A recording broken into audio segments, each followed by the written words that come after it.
You're listening to Boring History for Sleep, and tonight's story is why medieval doctors prescribed music for melancholy. So grab your blanket, forget the leeches, and let's drift back to a time when sadness was treated with a harp and a prayer. Hey guys, tonight we're traveling somewhere weirdly soothing straight into a medieval hospital ward. You hear the low groan of rusted hinges as the heavy oak door creaks open. A musty draft hits your face, damp straw, stale, sweat, and a ghost of lavender, someone optimistically scattered on the floorboards. A flickering tallow candle guides your first few steps across the uneven stone floor.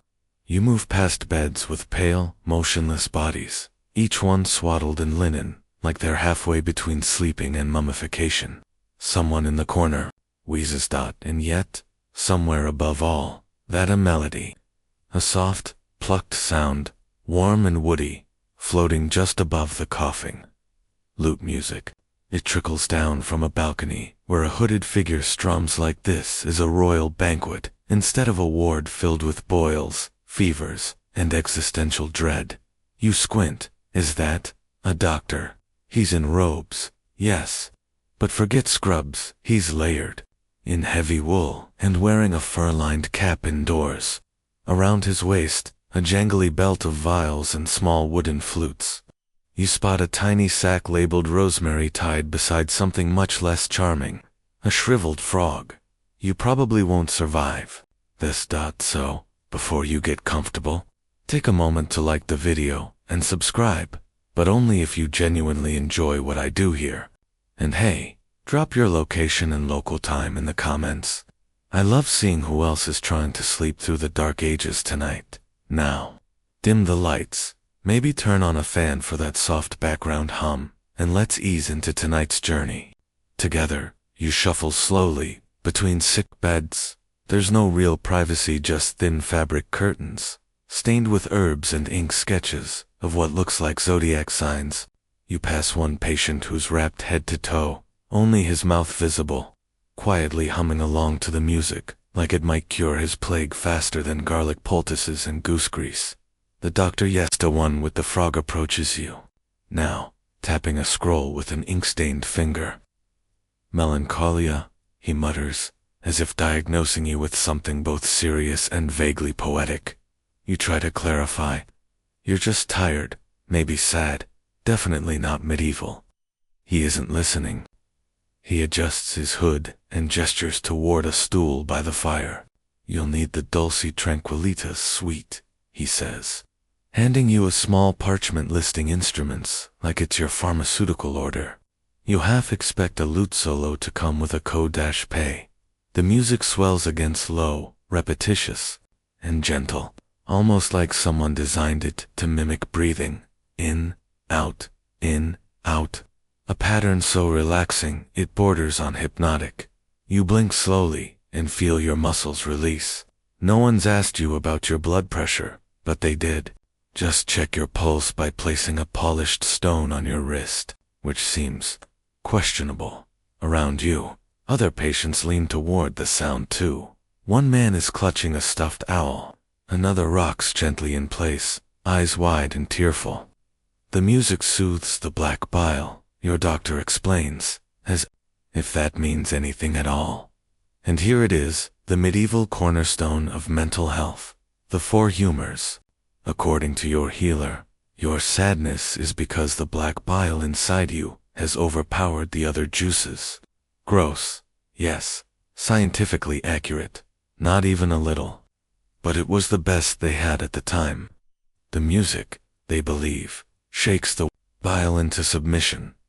Historians still argue whether medieval doctors genuinely believed in the power of sound, or if they were just throwing every possible cure at the problem until something stuck. But many of them wrote, quite seriously, that melody could reach the soul faster than prayer or poultices. You're offered a broth, which is just warm water with a rosemary sprig and an apologetic chunk of parsnip. The doctor hums as he stirs it off-key. This tune encourages the liver to release tension, he explains. You nod like that makes sense, and sip anyway. It's not good, but it's warm. Somewhere, Someone starts a slow drum beat. It's not rhythmic enough to dance to. More like a heartbeat. You don't know who's playing it. But suddenly, it's like the entire room is moving to a low, slow rhythm, breathing together, sleeping together, forgetting sickness in favor of sound. You recline. The straw pokes your back, but the music settles into your bones. For a moment, you almost believe it. Not in the black bile or the rosemary broth, but in the possibility that sound, pure and deliberate, might actually be good for the soul. A rat skitters past your foot. You pretend not to notice. The doctor returns with an alarming sense of purpose and a basin of something viscous. You flinch, but he sets it aside. It's for someone else. Thankfully, and leans in with a look of academic delight. Your melancholia, he begins, is undoubtedly caused by an excess of black bile. We must rebalance your humors. You blink slowly, wondering what century your internal organs have just entered. He launches into a speech that's clearly rehearsed, something he probably delivered to dozens of miserable patients with equal enthusiasm. Your body, he explains, contains 4 essential humors: blood, yellow, bile, black bile, and phlegm. A perfect balance equals good health. A tilt in any direction leads to all of this. He waves broadly at your sad expression, damp socks, and overall existential dread. It's not just your mood on trial. The season, the food you've eaten, even the phase of the moon, they all factor in.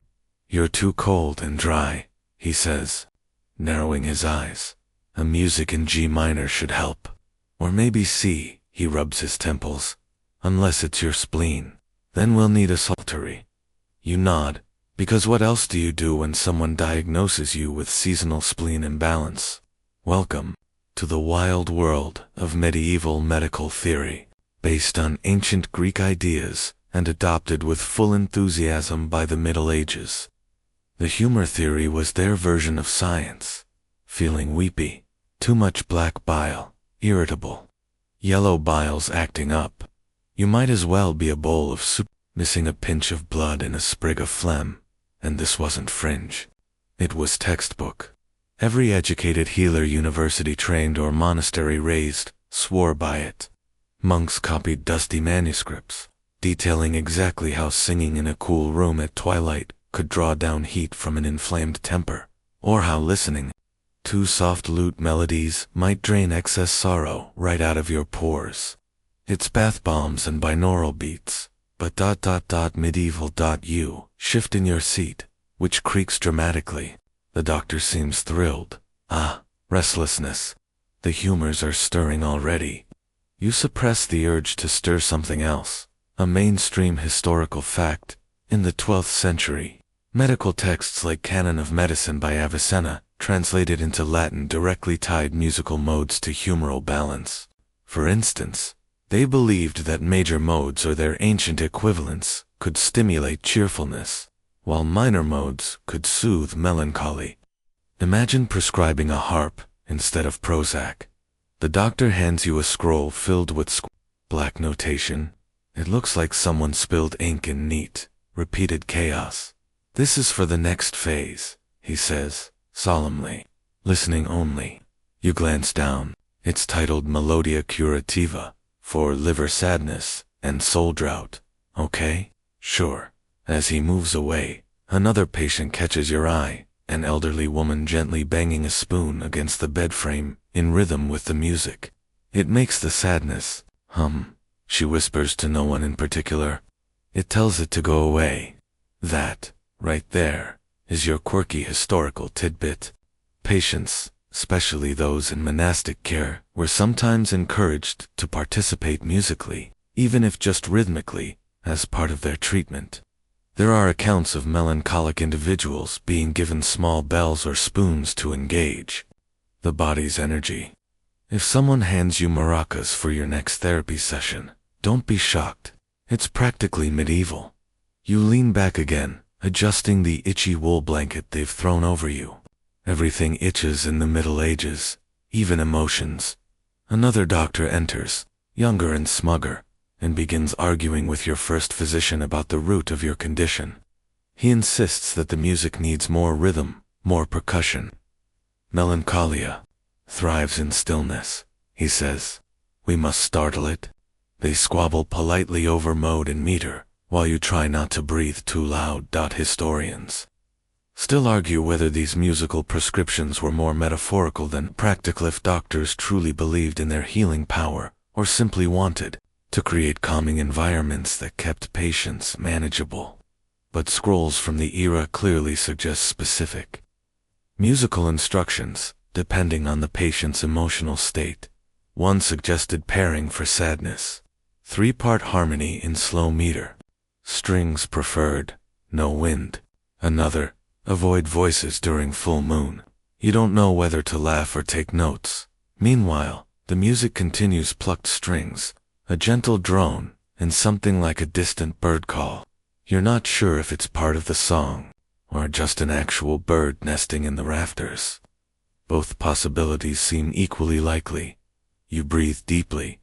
The room feels warmer now, less like a ward, and more like an off-brand spa.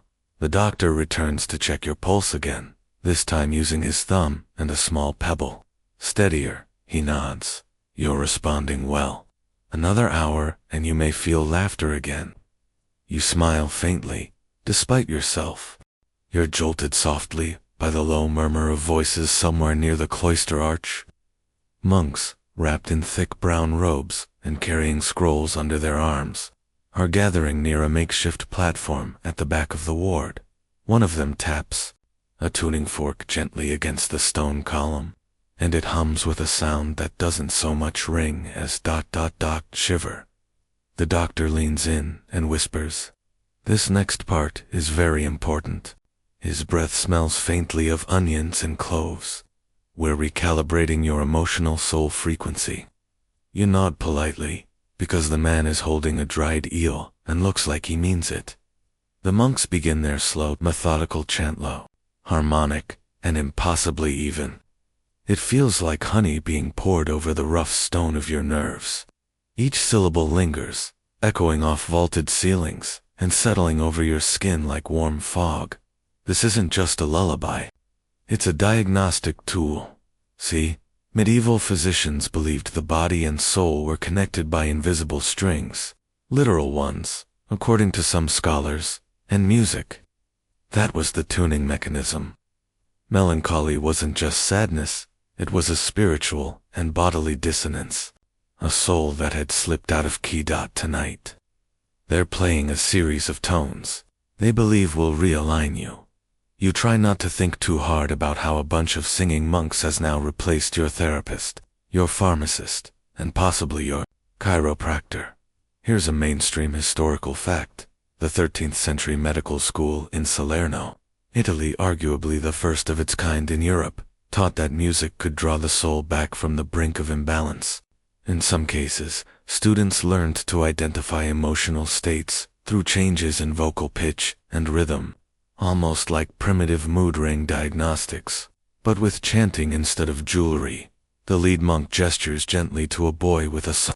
The kid looks about 12 and already disillusioned, but his fingers move expertly over the strings, matching the chant with gentle ripples of sound. Your head buzzes. Not in a bad way. It's like your bones are humming along without your permission. The doctor explains again, in case you missed the spiritual gravity of it all. Music, when properly administered, travels through the ears, down the spine, and into the organs. It shakes loose the sorrow that clings to your belly and replaces it with grace. He says this like he's reciting a spell, or possibly a menu. At this point, it wouldn't surprise you if he tried to charge your insurance in birds. Your quirky historical tidbit for this evening. There's record of a Benedictine abbey that catalogued which instruments worked best for which emotional states: lyres for fear, lutes for grief, flutes for jealousy. There's even a rumor, still not entirely disproven, that one monastery banned bagpipes for being too emotionally provocative. So if you ever hear a piper and start weeping uncontrollably, congratulations. You're historically valid. The monks' voices rise in slow layers, overlapping like ocean waves. Some higher pitched, now a gentle crescendo. It isn't loud, but it has gravity. You feel it in your chest, like a lullaby and a sermon wrapped around your ribs. And then ... silence. Not abrupt, just a tapering, like a sigh at the end of a long day. You blink. You've been crying. Just a little. One tear. Maybe two. Probably just something in your eye. The doctor pretends not to notice, but hands you a rag anyway. It smells like lavender and mildew. You're not alone in this reaction. Around the ward, other patients stir. One man begins to laugh quietly, his first sound in hours. Another woman takes the hand of a stranger beside her. No one says anything. It just ... happens. Like the melancholy was shaken loose and fell to the floor, to be swept away later by some saintly janitor. Historians still argue whether these effects were psychological, spiritual, or psychosomatic. But clearly, something was happening, whether through suggestion, ritual, or just the calming force of melody. Patients often reported feeling lightened, cleansed, or renewed. Your doctor gives a satisfied grunt. You've passed the resonance phase, he declares. Next comes the rhythmic extraction. Oh, good. He pulls out a small drum, not one of those warlike medieval drums that call knights to battle. No.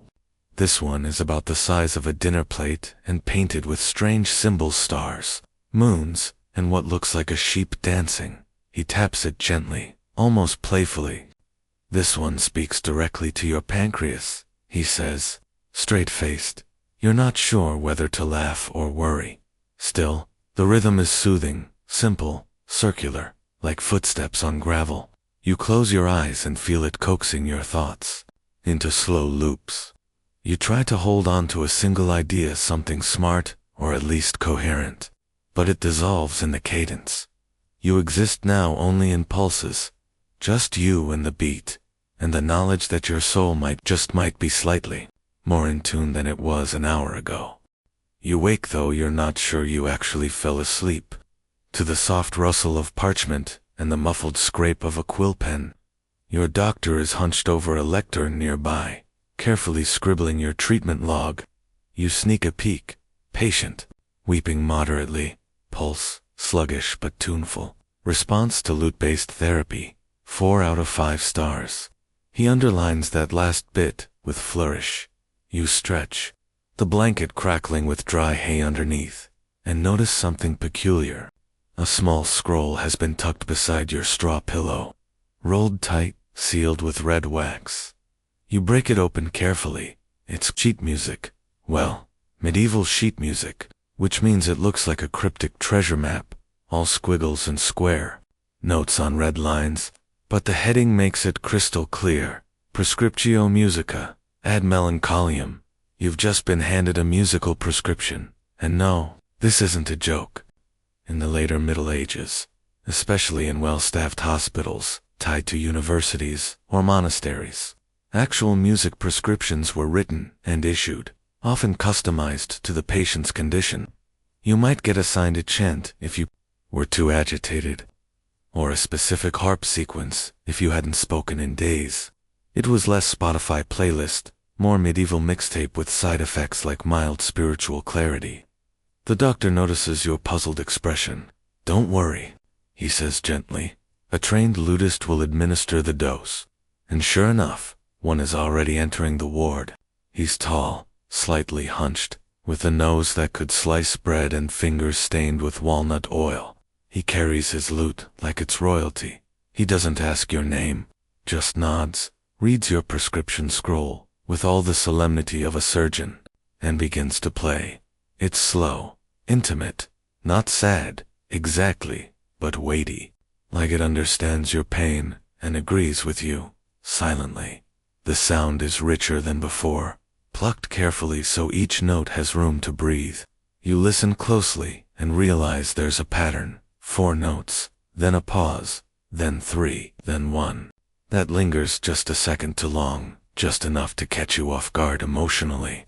Your throat tightens. He's following the humeral rhythm, your doctor explains.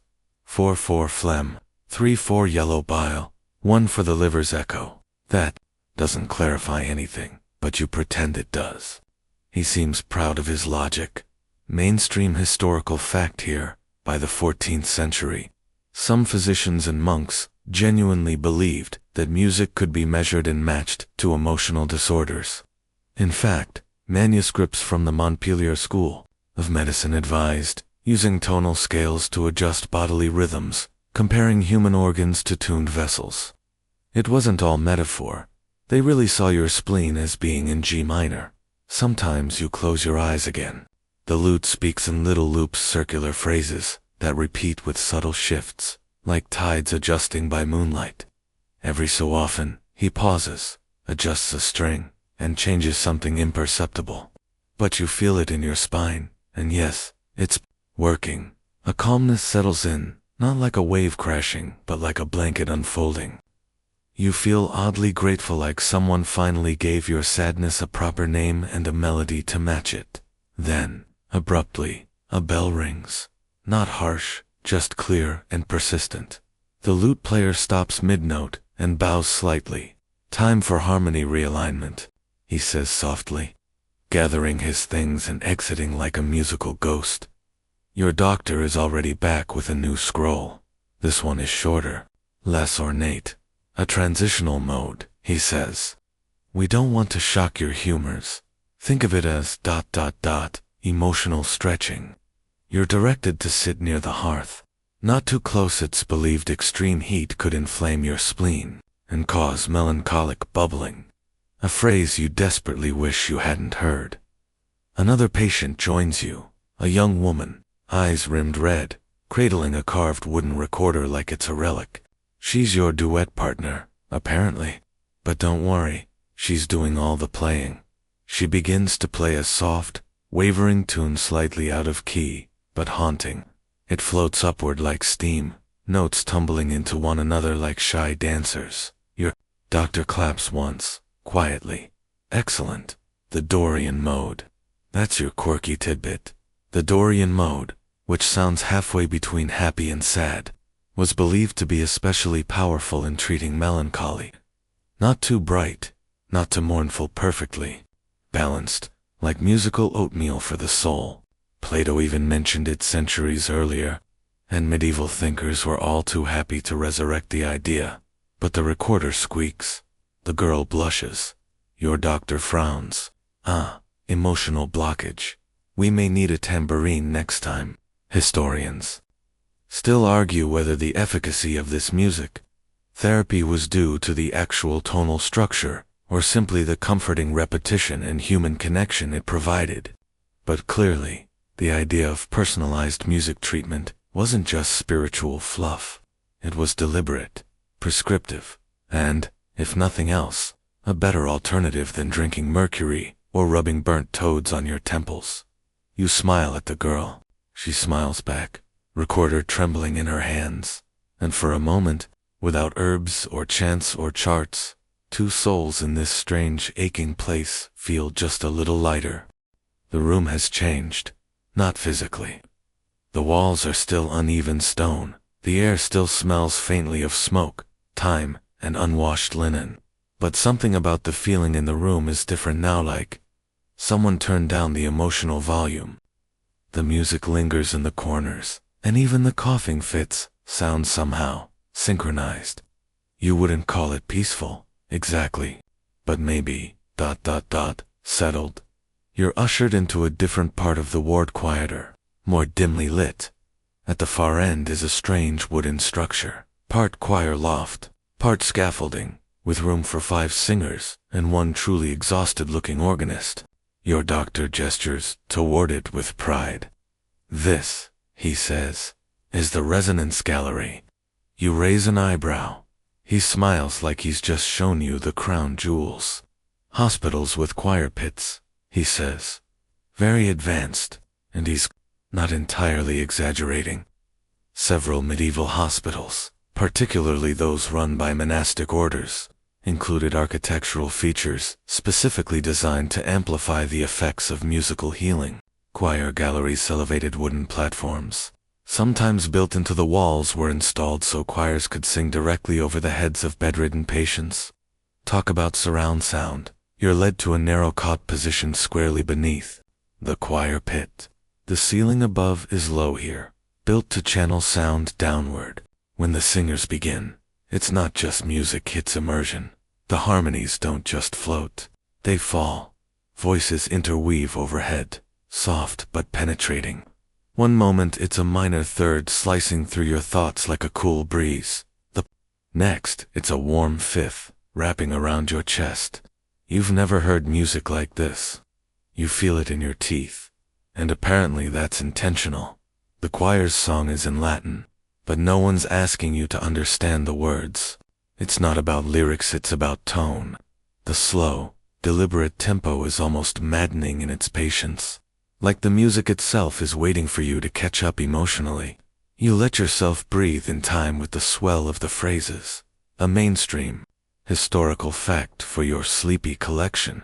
The Hôtel Dieu in Paris, one of the oldest hospitals in Europe, was known to incorporate daily music into its treatment routine as early as the 13th century. Monastic hospitals in Spain, Germany, and Italy followed suit, believing that even those unable to understand language could receive divine comfort through harmonic sound. Meanwhile, a young man in the cot beside you keeps trying to harmonize. Badly. He's either deeply moved or just toned out. His voice cuts in, wobbles, then fades out again. No one stops him. The doctor just murmurs, better to sing badly than not at all. The humor's like participation. The organist groans slightly, but keeps playing now for your quirky historical tidbit. Some medieval hospitals actually trained staff to be both caregivers and musicians. Imagine applying to be a nurse and being told, you'll also need to hit a solid alto.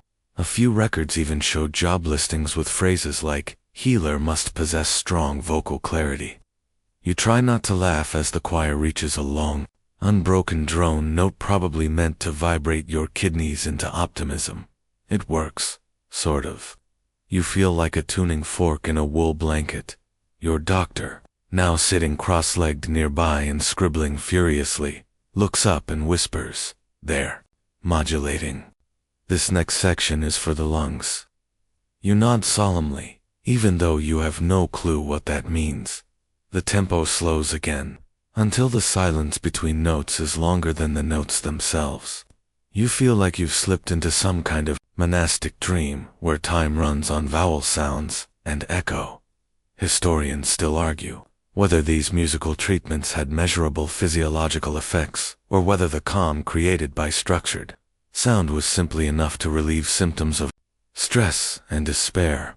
After all, if you've been lying in a drafty hospital, listening to moaning and coughing for a week, even one verse of choral harmony might feel like a miracle. Eventually, the singing fades not abruptly, but like someone dimming a candle inside your chest. The last note lingers, hangs, dissolves. No one claps. The organist cracks his knuckles. The choir shuffles off the loft like ghosts clocking out of their shift. The man beside you sighs deeply and finally stops trying to harmonize. And for a moment, there's just you and the echo. You close your eyes. The walls may still be crumbling. The diagnosis, still dubious. The concept of hygiene still hypothetical, but, in this moment, you feel something surprisingly close to content. Your doctor whispers, almost reverently, the soul has resonance now. We can proceed. You nod, because, somehow, through all the ancient dust and strange logic, something here makes sense. Your doctor is humming again. Not a song this time, more like a meditative drone. He paces in front of you, hands clasped behind his back, eyes fixed somewhere in the rafters as if waiting for divine consultation via ceiling beam. Then, as though remembering you exist, he spins on his heel and gestures grandly toward the open courtyard beyond the ward. The next phase, he says, requires celestial acoustics. You don't argue, mostly because you're half asleep and slightly afraid. He'll start reciting poetry. He leads you through a narrow stone hallway and into an enclosed garden, ringed by arches. It's twilight. The air is cool. Somewhere, a breeze stirs, a wind chime made of bones, or at least, something bone-adjacent. At the center of the garden sits a large marble fountain, shaped like a lion. Water trickles slowly from its mouth, and seated beside it are two nuns holding of all things harps. You wonder for a moment if you've accidentally wandered into the celestial after-party, but no. This is the cathedral therapy session. Your doctor motions for you to sit on a cushion. Then he pulls a wax tablet from his pouch and shows it to the sisters. One of them reads it silently, nods, then begins to pluck a series of low, solemn notes. The other follows, building harmonies above the first. It's not fast, not showy, just deep, sacred, and impossibly slow. You are now receiving divine resonance, the doctor says. You raise a skeptical brow. He continues without pause. The soul responds to heavenly modes, secular melodies. Heal the body, but sacred ones are. They reach the spirit, a mainstream historical fact. In the medieval era, many physicians genuinely believed divine music was a conduit for healing.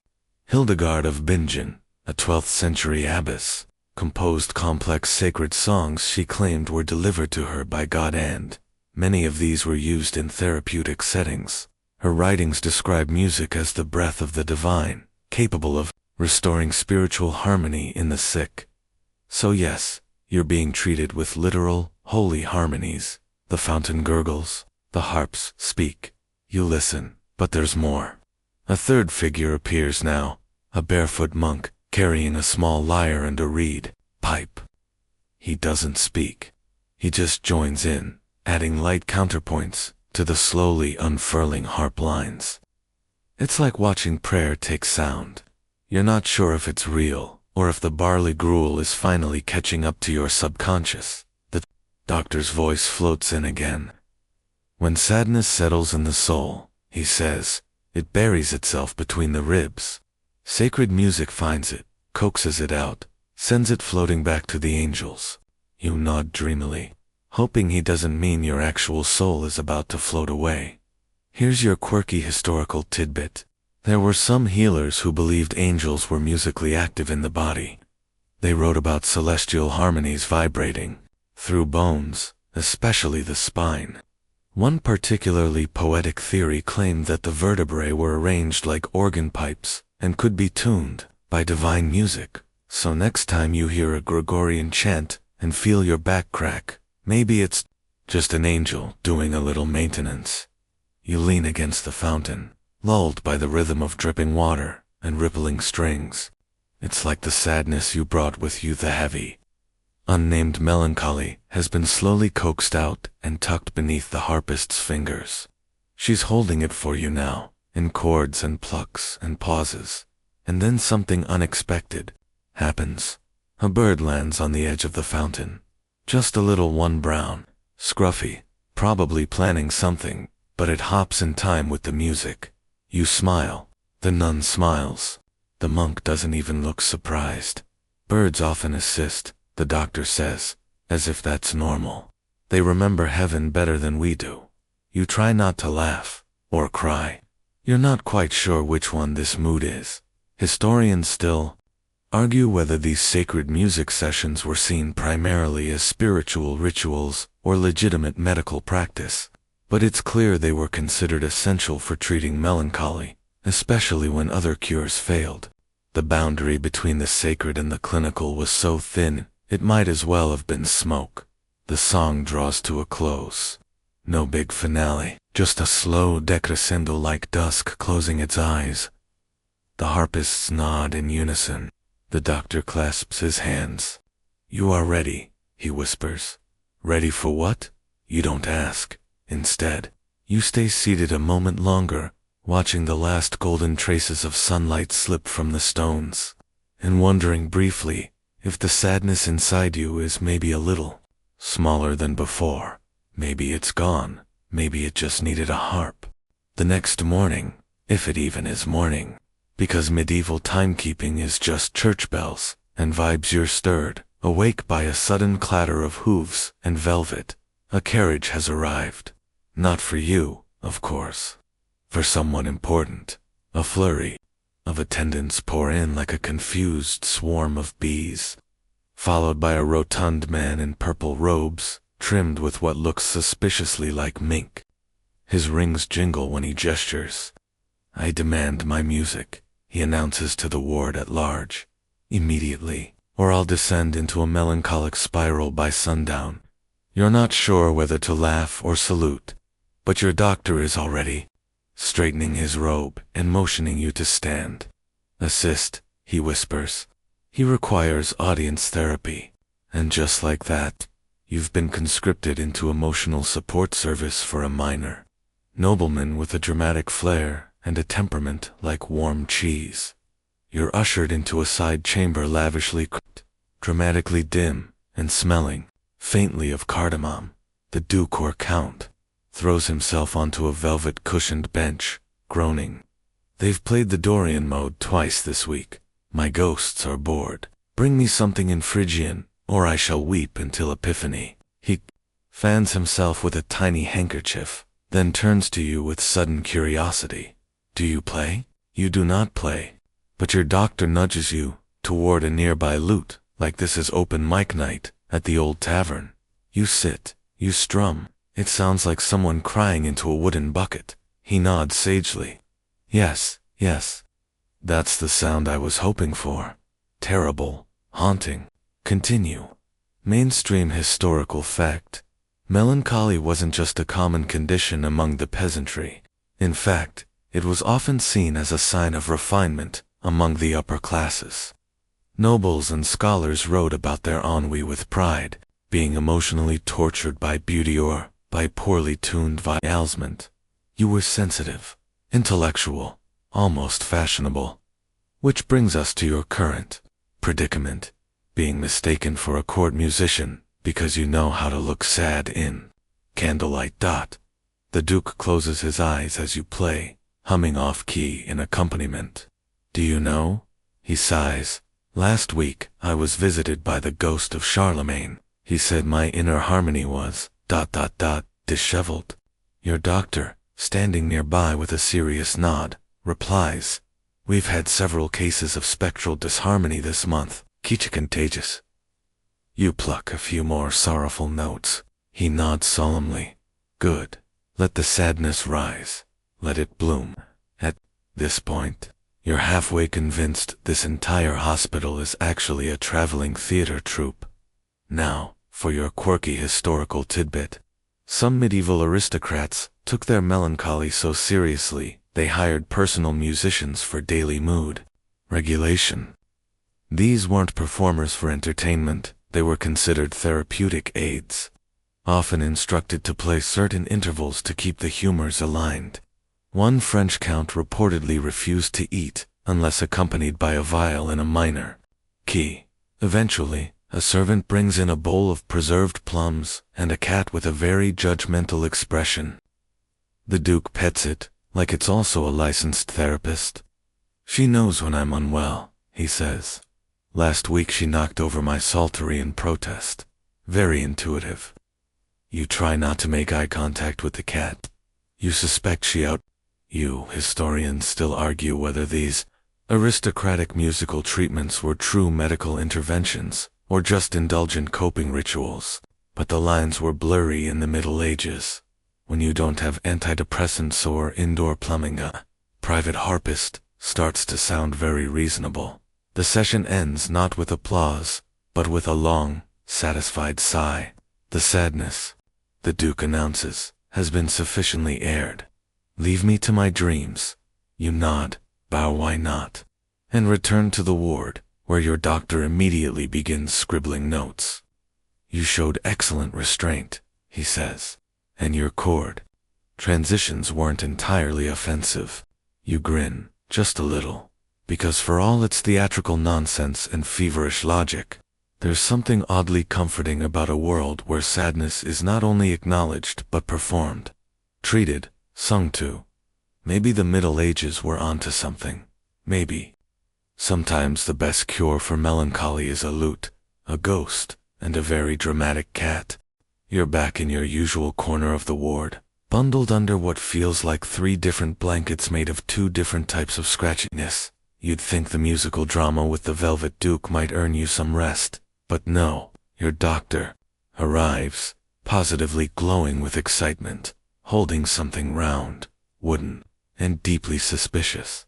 It's a tambourine. You stare at it like it just confessed a crime. Today, he beams, we explore vibrational therapy. He says it as if he's about to unveil the Holy Grail. We will begin with resonance shaking, move through harmonic tapping, and conclude with the sacred stomp.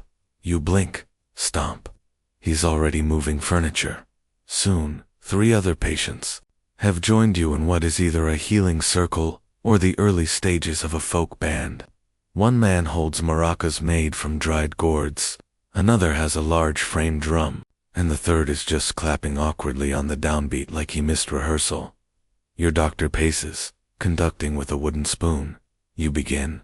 The tambourine rattles, the gourds gourd. The awkward man claps 2 beats behind everyone else. It's a mess, but somehow, in a weird, lurching way, it starts to settle into rhythm. A pulse, a collective heartbeat of the slightly embarrassed. You're giggling before you realize it, which your doctor notes triumphantly, is exactly the point. Mainstream historical fact. In some monastic and secular healing centers, rhythmic group music was used deliberately to treat not just melancholy, but physical ailments believed to stem from stagnant humors. The movement of rhythm, especially with percussion, was thought to shake loose emotional congestion and stimulate sluggish organs. It was literal medieval vibe therapy. As the drumming continues, your doctor narrates proudly, the liver vibrates at a slightly lower frequency than the heart. That's why you must tap into tempos simultaneously, like polyrhythm. You ask Dot, he squints like confusion, but curative. You tap, you rattle, you even shuffle your feet on the stone floor. The echoes bounce off the vaulted ceiling in strange, overlapping patterns like you're inside a giant clay pot that's learned to sing. And here comes your quirky historical tidbit. One physician in the 14th century insisted that goat gut strings vibrated in harmony with the sorrow of the intestines. He created a short-lived treatment that involved pressing stringed instruments directly against a patient's abdomen while someone played slow arpeggios. No, really. Think of it as medieval cello acupuncture, just ... louder. The rhythm builds, not into chaos, but into something weirdly focused. You all begin to anticipate each other's sounds. The late clapper finds his timing. Even the gourd man looks proud. Your doctor starts humming again. Then brace yourself, he joins in. Not with an instrument, but with his feet. A deliberate stomp, then another, and then he leaps. The sacred stomp, he gasps, midair, is essential for spleen agitation. You're almost in tears from trying not to laugh.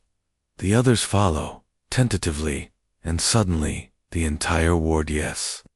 Even a nurse and a very confused cat joins this ritual of shaking sadness from the limbs. Historians still argue whether this form of music therapy was ritual, placebo, or actual proto-neurological stimulation, but in some hospitals, recorded improvements in melancholic patients were directly tied to group musical activities, especially those involving rhythm and movement. In short, dance like your humors depend on it. Eventually, the tempo slows, the drumming softens. The gourd man lowers his instrument with reverence.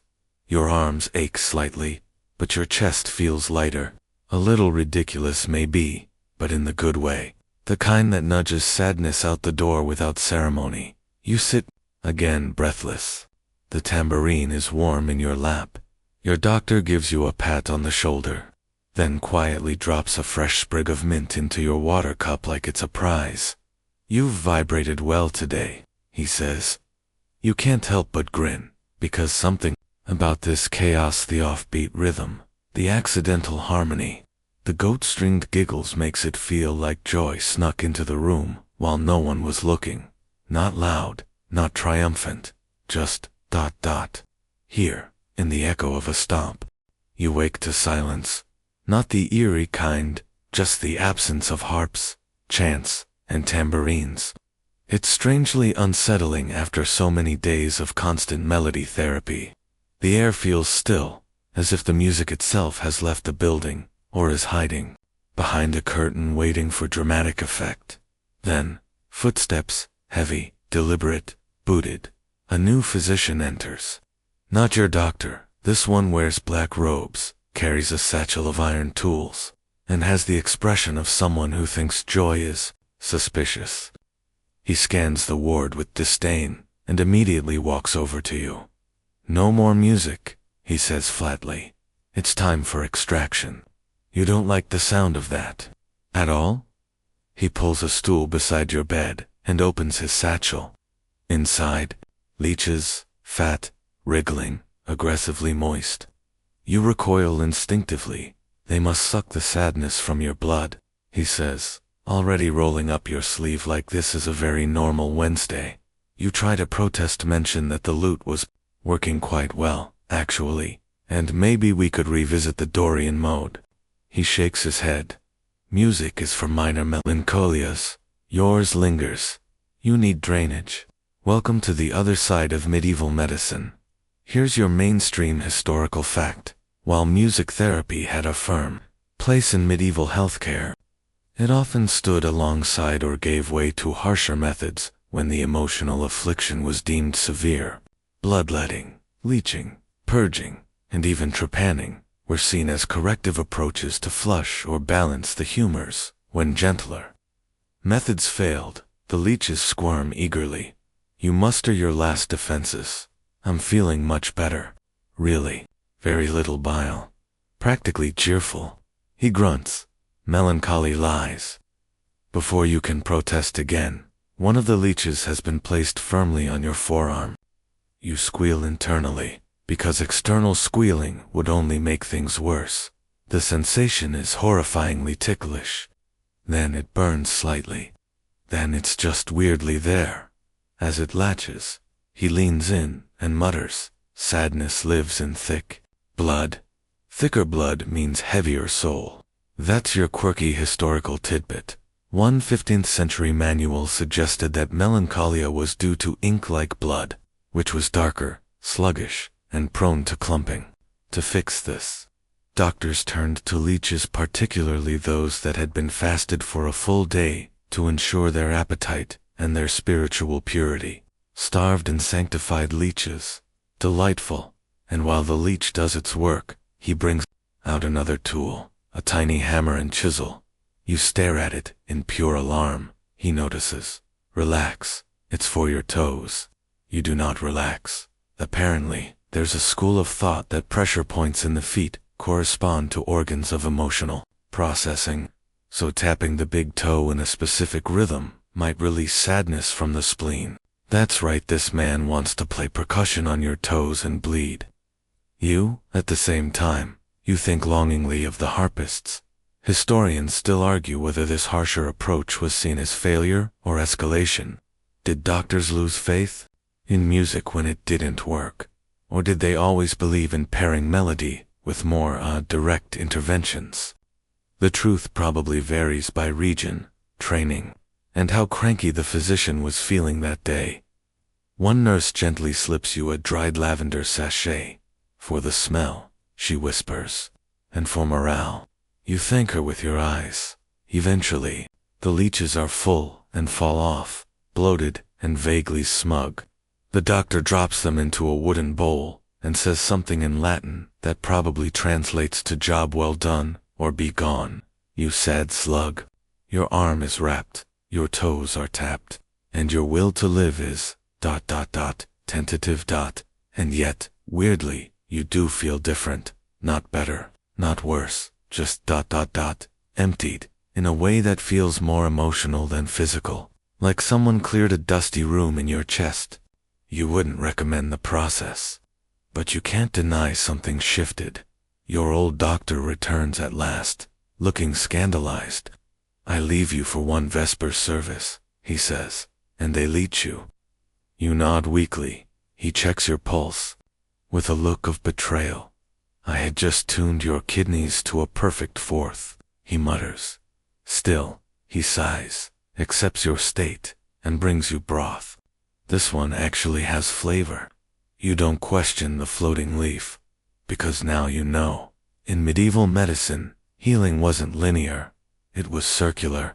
You moved between vibration and suction, between harmony and hammering. One day it was HARP therapy, the next, a foot-chiseled dot, and somewhere in between, somewhere in the madness, something did reach you. Whether it was a sacred chant or a sanctified worm, who's to say? The leech bruises are beginning to fade now, purple halos blooming gently into the beige of healing skin. Your arm tingles when you stretch it, but it's not the tingle of pain. More like the body waking up after too much stillness. Today, there's no ceremony, no chants, no choirs tuning their harmonies above your bed. Just the usual smells of herbs, straw, and a faint trace of pickled onions drifting in from the kitchens. A quiet day in the ward. You wonder if the music has truly stopped or if you've simply learned to carry it inside now. Your doctor appears beside you, holding a small clay bowl and what appears to be a single pigeon feather. Final stage, he says, smiling faintly. Restoration. He dips the feather into a thick golden liquid. It smells sweet, like honey and thyme, and begins brushing it gently across your palms. You almost giggle. It tickles more than anything. But the gesture feels tender, deliberate. This is called melodia manus, he says. The music of the hands. You're skeptical, but too relaxed to argue.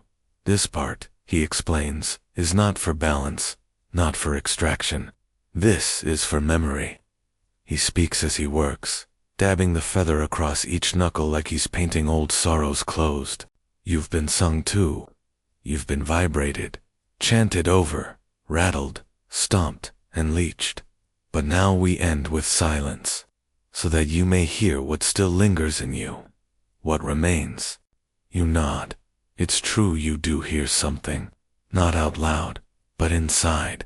That strange echo, a memory of melodies. A quiet that hums. Mainstream historical fact. Some healing traditions from the late medieval period emphasized not just the application of music, but the withdrawal of it. They believed patients needed a period of silence after sustained musical treatment to allow the resonance to settle into their bodies, like a final note hanging in the air, slowly sinking into the soul. You're offered a small leather-bound booklet. It's barely 10 pages. Inside, hand-drawn musical notations, gentle affirmations, herbal sketches, and one rather confident doodle of a frog. This is your take-home scroll, the doctor says. You may resume lute therapy as needed. Avoid sharp modes for a You cradle it like a treasure down now for one final quirky historical tidbit. In some regions, patients who recovered from melancholy were encouraged to teach the very musical treatments they received. They were called listeners and often became assistants to physicians or monks. It was believed that surviving sorrow gave you special attunement, like your ears had been retuned by suffering. And just like that, you're invited to stay. Not because you're still ill, because you're now qualified to help. Others hear what you once couldn't. Historians still argue whether these listener roles were widespread or more anecdotal. But a few letters and journals survive that speak of once melancholy patients who found new purpose in guiding others through music. Not performers, not healers, just fellow wanderers through the murky landscape of sadness, pointing out the path. You take a slow walk through the ward. The nobleman is asleep, still frowning in his dreams. The gourd man is humming to himself as he folds bandages. The nun with the harp nods at you from a sunlit corner, plucking soft harmonics into the air like spiderwebs. You sit, You breathe, and you listen. Not for something new, but for something familiar. Something that sounds like the echo of a slow drum beat, or the rise of a chant, or the hush after the final note of a hymn. That's what remains. That's what you carry. And maybe that's enough. And now, you exhale. Slow, deep, steady. Let the story dissolve like mist. Let the clinking of leeches and tambourines fade into the stone walls of time. Let the harps go quiet. The choirs return to their cloisters. The frog amulets curl back into their pouches of dust and rosemary. The Middle Ages were never quiet. Not truly. But now, you can let the music soften into silence. Picture yourself leaving that dim hospital, wrapped in a woolen cloak that still smells faintly of thyme and candle smoke. Your steps are slow, not out of fatigue, but from reverence for what was endured, for what was healed ahead of you. A road winds gently through fog, lined with tall cypress trees. A breeze picks up. You don't hear instruments anymore, but there's still a rhythm, a heartbeat. Yours. Whatever melancholy you carried has shifted. Not erased, but understood. A companion that has been sung to, rattled, and soothed. It's quieter now. It knows you've heard it, and as your thoughts slow, and the images drift, you may even find yourself smiling, because somewhere in a musty hospital, hundreds of years ago, someone truly believed that sadness could be cured with a song. Maybe. They weren't wrong. Maybe all you need sometimes is a lute, a chant, and someone humming in the dark beside you. So rest now. Let the stillness settle. Let the humors sleep. Let the music continue in dreams. Good night. End of script. Sweet dreams.